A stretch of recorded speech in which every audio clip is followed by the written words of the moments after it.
ស្វាគមន៍បងប្អូនមកកាន់វីដេអូថ្មីជាបន្តទៀតតទៅជាមួយនឹងលំហាត់ប្រេកោណមានណាលំហាត់គេឲ្យSN ស្មើនឹង1នៅលើ sin alpha បូកឲ្យ1នៅលើ sin 2 alpha បូកបន្តរហូតដល់បូក1នៅលើ sin 2ស្វ័យគុណ n ដក1ហើយ alpha ដែលមុំ2សេគុណ n ដក alpha ហ្នឹងខុសពី0តែប៉ុន្តែក្នុងនេះត្រូវបញ្ជាក់ថាអានឹងចាប់ពី1ទៅទៀតណាជាចំនួនគត់ចាប់ពី1ហើយបង្ហាញថា1នៅលើ sin x ស្មើនឹងកូតង់នៃមុំ x ចែក2ដកឲ្យកូតង់ x ហើយខគណនា SN ដែល SN យើងស្មើផលបូកប៉ុណ្ណឹងតើយើងនឹងបំលែងបានយ៉ាងម៉េចតទៀតណាចឹងផ្ដើមចេញពីការបង្ហាញ1នៅលើ sin x ហ្នឹងឲ្យស្មើប៉ុណ្ណេះចឹងឥឡូវគ្រូបង្ហាញពីអង្គទី2មកស្មើអង្គទី1វិញវាងាយណាស្រួលរកចឹងដំណោះស្រាយ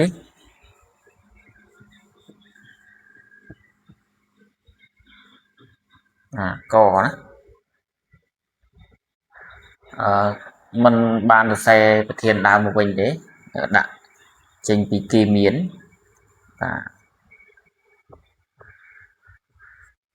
កូតង់នៃមុំ x ចែក2ដកឲ្យកូតង់នៃមុំ x ស្មើនឹងកុសឬ sin នេះយើងបានកុសនៃមុំ x ចែក2លើ sin នៃមុំ x ចែក2នេះដូចគ្នាដែរយើងបានកុសនៃមុំ x ចែកឲ្យ sin នៃមុំ x ដល់ពេលដែលយើងបាន2តួប៉ុណ្ណឹងហើយយើងចាប់ផ្ដើមតម្រូវភាគបែកដោយគុណខ្វែងគ្នាមកលឿនអញ្ចឹងស្មើចេញពីខាងនេះទៅអានេះយើងគុណខ្វែងមកយើងបានកុសនៃមុំ x ចែក2គុណជាមួយ sin នៃមុំ x ខាងនេះវាមានសញ្ញាដកយើងដាក់ដកមក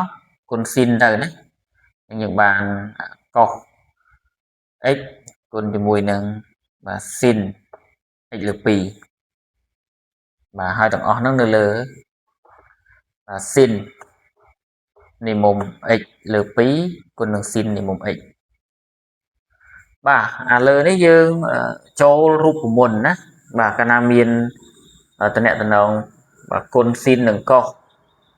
សនឹង sin ហ្នឹងហើយមានសញ្ញាដកឬក៏បូកយើងអាចទាញទៅរកតា sin ទៅណាអានេះយើងប្រើរូបមន្ត sin a ដក b មុន sin យើងត្រូវយកមុំរបស់ sin ទៅសេមុនអញ្ចឹងគឺបាន x ដកឲ្យx នៅលើ2ហើយនេះយើងបាន sin នៃមុំ x លើ2គុណនឹង sin នៃមុំ x អញ្ចឹងអានេះយើងដកគ្នាទៅយើងតម្រូវភាគបែង2គុណនឹង x យើងបាន 2x ដកមក x ចឹងសល់ x លើ2ដដែលអញ្ចឹងបានសល់ x លើ2វាប៉ុណ្ណឹងមុំនេះយើងស្រួលបានយើងអញ្ចឹងយើងស្រួលឡើងហ្នឹងមក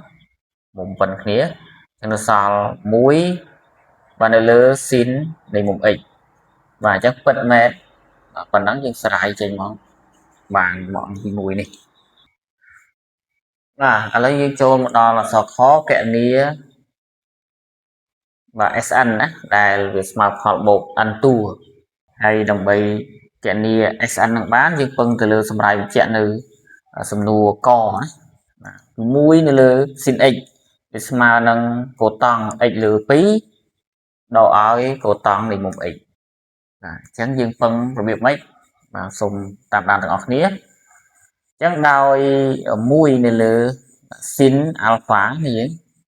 វាស្មើនឹងកូតង់ alpha យើងបំលែងពី x ទៅ alpha នៅលើ2ហើយដកឲ្យកូតង់ alpha ហើយបើយើងតម្លើង sin នេះមាន2 alpha ចានេះយើងគុណនឹងមុំវា2 alpha ដែរអញ្ចឹងអា2ចែកមកនេះ2វានៅសល់ត្រឹម alpha នេះគុណនឹង2ដែរអានេះ1នៅលើ sin 4 alpha យើង อันนี้យើងគុណថែម2ហ្នឹងចានេះគុណថែម2ដែរបាទខាងនេះគុណថែម2ដែរណាបាទយើងធ្វើបែបហ្នឹងរហូតទៅដល់តួទី n គឺ1នៅលើបាទ sin 2ស្វ័យគុណ n ដក1 alpha វាស្មើនឹងបាទកូតង់នេះគ្នាយើងចាប់ដើមសង្កេតមើលអានេះបាទអានេះបើយើងសរសេរជាស្វ័យគុណយើងថា2ស្វ័យគុណ2តែនេះ2ស្វ័យគុណ1បាទវាចាញ់1ស្វ័យគុណដូចគ្នាបាទនឹង2ស្វ័យគុណ n ដក1អានេះវា2ស្វ័យគុណ n ដក2វាតូចជាង1ស្វ័យគុណណាបាទអញ្ចឹងមកដល់ខាងនេះយើងបានកូតង់បាទនេះប៉ិនគ្នាអញ្ចឹងមានន័យថានេះក៏ប៉ិនដែរគឺ2ស្វ័យគុណ n ដក1 alpha បាទអញ្ចឹងយើងចាប់ផ្ដើមបូកនឹងបញ្ចូលគ្នាយើងបូកអង្គកាលណាបូកចូលគ្នាអានេះវាទៅជាបាទ sn បាទបូកទៅខ្លាយជា sn ហ្នឹងហើយអានេះពេលបូកយើងសង្កេតឃើញនេះតួនេះបាទប៉ុនគ្នាមុំវាហ្នឹងផ្ញើផ្ទុយគ្នាអស់នេះអស់ណាចានេះបន្តចឹងមកបាទអញ្ចឹងយើងនៅសល់កូតង់ alpha លើ2ដកឲ្យកូតង់បាទ2ស្វ័យគុណ n ដក1 alpha បាទ alpha នេះជាចម្លើយរបស់យើងណា